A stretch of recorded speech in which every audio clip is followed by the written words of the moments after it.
Hello అండి. ఈరోజు banana స్మూతీకి కావాల్సిన పదార్థాలు ఏమిటంటే ఒక 8 పిస్తా, 8 బాదామి, 8 కాజు. ఇవి కొంచెం నీళ్లు పోసుకుని 2 గంటలు ముందు నానబెట్టుకోవాలి. నానబెట్టుకునేటప్పుడు మూత పెట్టేసి పక్కన పెట్టుకుంటే 2 గంటల్లో నానుతాయి.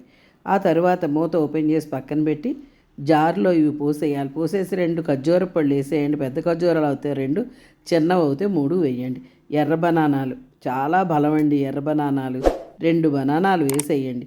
తర్వాత హనీ చాలా స్వీట్నెస్ ఇస్తుంది, బలాన్ని ఇస్తుంది.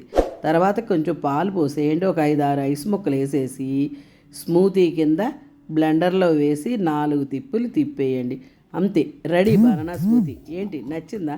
నచ్చితే కనుక మీ ఫ్రెండ్స్కి షేర్ చేయండి. మీరు ఒక లైక్ చేయండి, కామెంట్ చేయండి, మీరు తయారు చేసుకోండి. ఎంతో బలాన్ని ఇస్తుంది. ఉపవాసాలప్పుడు అది ఇలా స్మూతీ తాగితే మనకు చాలా ఎనర్జెటిక్గా ఉంటుంది. ఇట్లు మీ నానమ్మ.